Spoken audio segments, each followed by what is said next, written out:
Millionaire was at a Christmas party until a call said his ex was having his baby. Thank you for being here. Hello, we are committed everyone, to full and welcome back to transparency and will Romance provide Rewind updates as they Stories. become available. Before we dive into Look at today's you, so incredible happy story, today. Yes, I have a such a small big favor smile. to ask. Aw, If you're so enjoying cute. these heartwarming tales, please hit that subscribe button and turn on the notification bell so you never miss our latest uploads. It's quick, it's free, and it's the best way to support us in bringing you more emotional romance stories. And here's something I'd love to know. Where are you watching from today? Drop your city or country in the comments below. I always enjoy seeing our amazing community from around the world. Oh, and if this story touches your heart, don't forget to hit the like button. It really helps us grow and reach more people who love these kinds of tales. Now let's get into today's story. Millionaire was at a Christmas party until a call said his ex was at the hospital having his baby. The annual Ashford Industries Christmas Gala was exactly what Kai Ashford expected it to be. Expensive, elegant, and utterly boring. Kai stood near the bar in his tailored tuxedo, champagne glass in hand, making polite conversation with investors and board members while Christmas music played softly in the background. The ballroom was decorated exquisitely. 12-foot Christmas trees draped in gold, crystal chandeliers reflecting candlelight, servers circulating with hors d'oeuvres that probably cost more than most people's weekly groceries. It was beautiful and hollow, and exactly the kind of event Kai had been attending his entire adult life. At 32, Kai was the CEO of Ashford Industries, a company his grandfather had founded and that was now worth approximately $3 billion. He was successful, wealthy, and by every objective measure living the dream. He was also profoundly lonely, not that anyone at this party would know it. Kai had perfected the art of seeming engaged while being completely disconnected.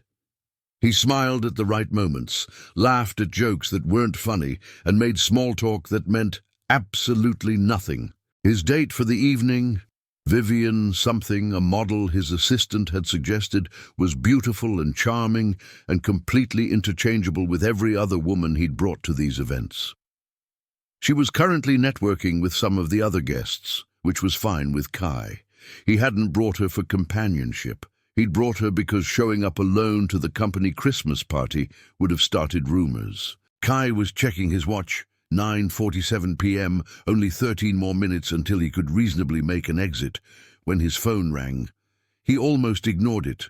Nobody called during the Christmas gala, but when he glanced at the screen, he saw it was from Seattle General Hospital. A hospital calling on Christmas Eve was never good news. Kai stepped away from the party, moving into a quieter hallway before answering. "This is Kai Ashford." "Mr. Ashford, this is Nurse Chen from Seattle General Hospital. I'm calling about Ember Winters. You're listed as her emergency contact."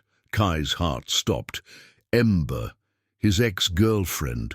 The woman he'd broken up with 8 months ago because he'd convinced himself their relationship was going nowhere, that she wanted different things than he did, that it was better to end it cleanly before they wasted more time.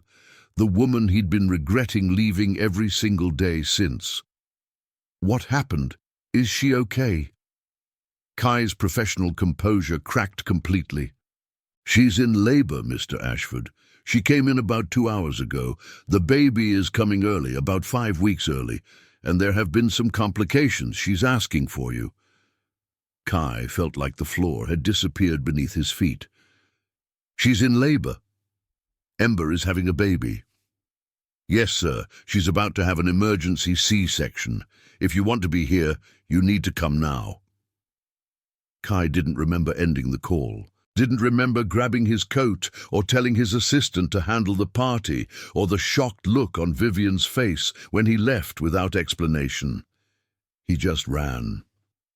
The drive to Seattle General normally took 20 minutes. Kai made it in 12, probably breaking several traffic laws, but not caring even slightly. His mind was racing the entire time. Ember was pregnant, had been pregnant, for, he did the math quickly, about 7 months when they broke up. She'd been 2 months pregnant and hadn't told him. Or maybe she had tried to tell him, and he'd been too wrapped up in work to notice. Kai had been preparing for a major acquisition 8 months ago, working 80-hour weeks, barely present, even when he was physically in the same room as Ember. When they'd broken up, when he'd initiated the breakup, he had to be honest, Ember had looked at him with those remarkable amber eyes and said, "Are you sure this is what you want?" And Kai, exhausted and emotionally disconnected and convinced he was doing the right thing, had said yes. She'd left without a fight, without tears, without telling him she was carrying his child. Kai screeched into the hospital parking lot and ran through the emergency entrance. "Ember Winters," he gasped to the receptionist. "She's in labor, emergency C-section. I'm the father. 3rd floor, maternity ward, room 314. But, sir, she's already in surgery."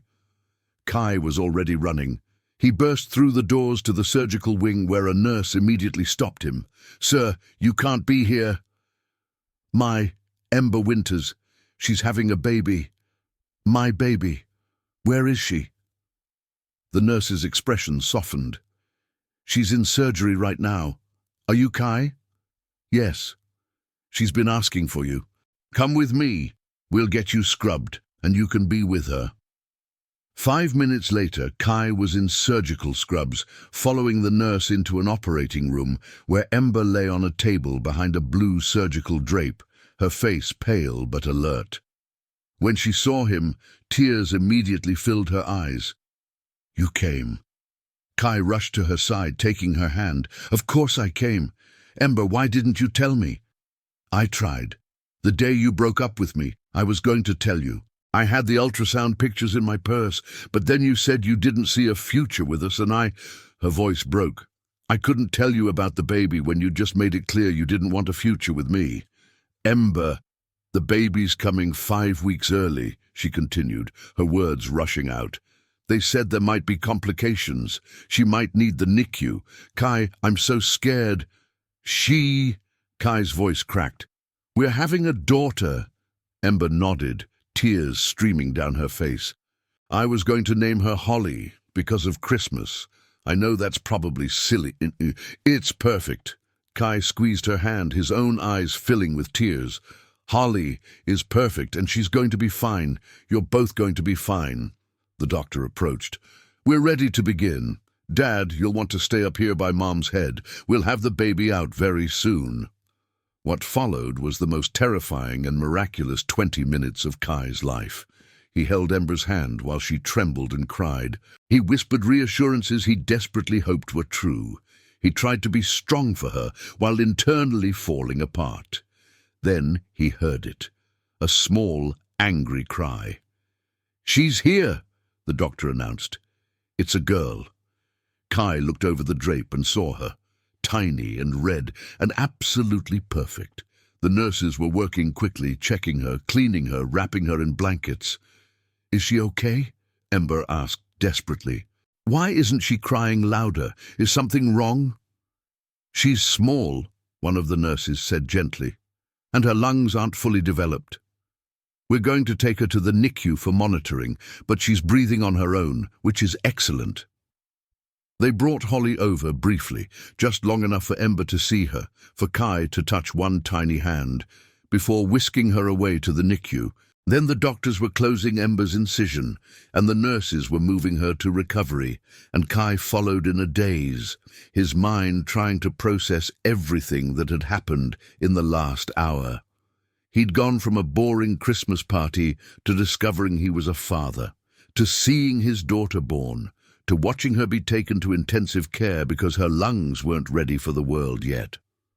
In the recovery room, while Ember slept off the anesthesia, Kai sat beside her bed and called his assistant. "Cancel everything for the next month," he said without preamble. "Push the Peterson acquisition. Reschedule all meetings.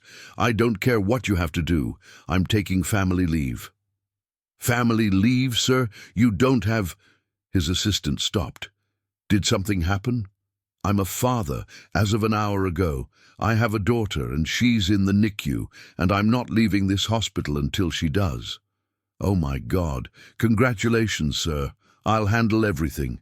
You just take care of your family. Kai hung up and looked at Ember, still sleeping peacefully. His family. Ember and Holly were his family, even if he'd been too stupid to realize it 8 months ago. When Ember woke up an hour later, the first thing she said was, "Holly, where's Holly?" "She's in the NICU. They're monitoring her lungs. The doctors say she's doing well, breathing on her own. Vitals are stable. We can go see her as soon as you're able to move." "I want to see her now." Ember, you just had surgery. I don't care. I need to see my baby." 30 minutes later, a nurse wheeled Ember to the NICU while Kai walked beside them. Holly was in an incubator, connected to monitors, looking impossibly tiny and fragile. "She's so small," Ember whispered, fresh tears falling. "She's strong," Kai said, even though he had no way of knowing if that was true. "Look at her. She's fighting." They were allowed to touch her through the incubator openings. Kai placed his finger in Holly's palm, and her tiny hand closed around it reflexively. "Hi, sweetheart," he whispered. "I'm your dad. I know I'm late to the party, but I'm here now, and I'm not going anywhere." Over the next 3 days, Kai didn't leave the hospital. He slept in the chair beside Ember's bed, ate from the hospital cafeteria, and spent every possible moment in the NICU with Holly. He learned her feeding schedule. He changed her impossibly tiny diapers. He talked to her constantly, telling her stories, singing her songs he made up on the spot, promising her over and over that she was loved. He also had long conversations with Ember, conversations they should have had 8 months ago. "I'm so sorry," he said on the second night, while they both sat by Holly's incubator watching her sleep. "I'm sorry I broke up with you. I'm sorry I wasn't there when you found out you were pregnant. I'm sorry I missed the whole pregnancy. Ember, I've regretted ending things since the day I did it." "Then why did you end it?" "Because I was an idiot who thought my career was more important than being happy. Because I'd convinced myself that you wanted things I couldn't give you, marriage, kids, a normal life. I thought you'd be better off with someone who could be present, who could prioritize you, so I pushed you away before you could leave me.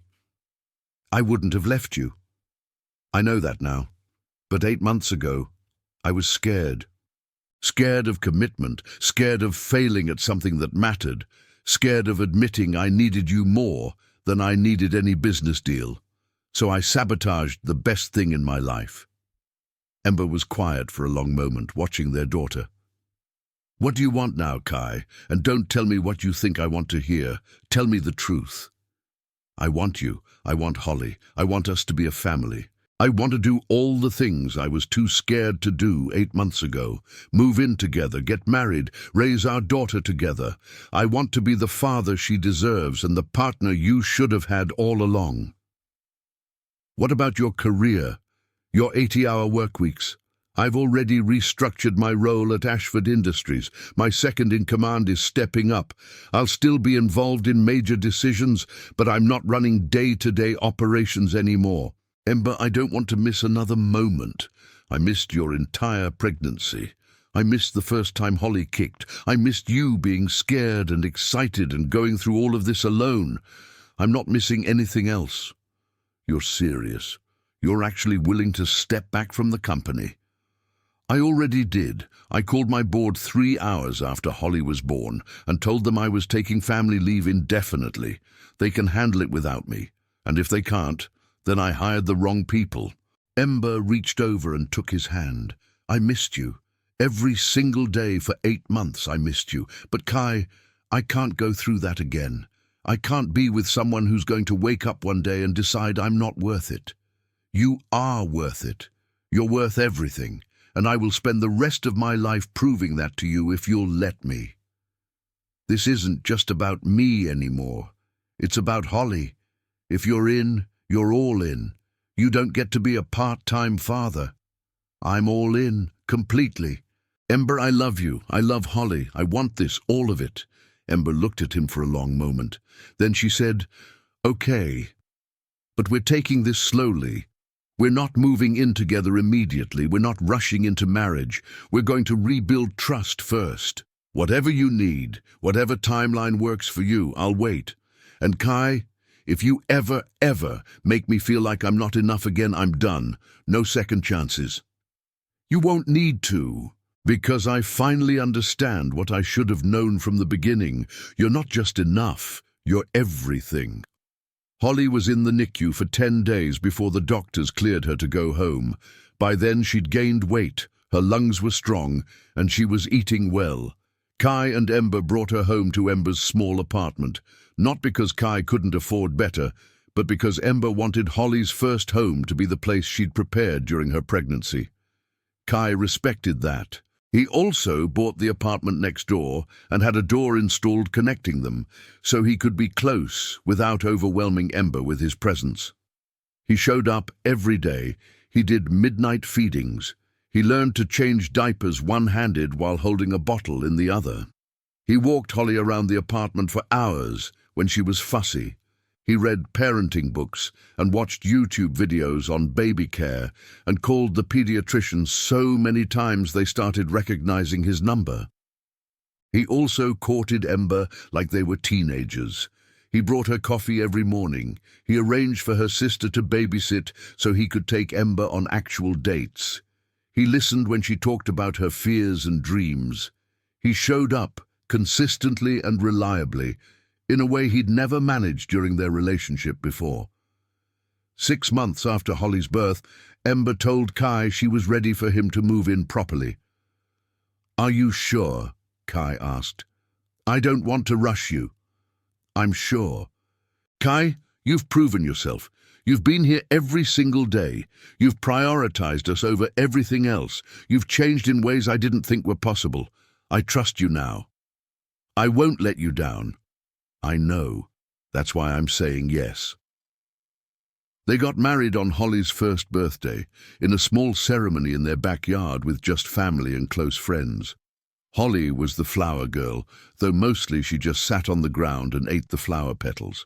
During his vows, Kai said, "A year ago I got a phone call that changed my life. I was at a Christmas party pretending to be happy when I found out you were having our daughter. I've never been more terrified or more grateful. That phone call led me to Holly, but more importantly, it led me back to you. Ember, I'm sorry I was late to understanding what mattered, but I'm here now, and I'm never leaving." During her vows, Ember said, "You broke my heart 8 months before our daughter was born, but you spent the year after she was born, putting it back together piece by piece. You showed me that people can change when they finally understand what they're fighting for. I love you. And I'm glad I gave us a second chance. Because sometimes it takes a phone call on Christmas Eve to understand what you've been missing. Sometimes becoming a father in an operating room teaches you more about life than 32 years of existing ever could. And sometimes the ex-girlfriend you foolishly let go becomes the love of your life, when you finally grow up enough to deserve her, proving that the best Christmas gifts aren't found at parties, but in hospital rooms where tiny miracles are born, and second chances are given to people brave enough to change. And that's where our story ends today. What did you think? Did Kai and Ember's story of a Christmas Eve awakening, becoming forever family, touch your heart? Let us know in the comments what your favorite moment was. If you enjoyed this story, we have so many more waiting for you. Check out our playlist for more heartwarming romance tales. Don't forget to subscribe, hit that notification bell, and give us a thumbs up. Your support means everything to us. Until next time, keep believing in love, keep believing in second chances, and remember, the best stories remind us that it's never too late to become the person we should have been all along. See you in the next story.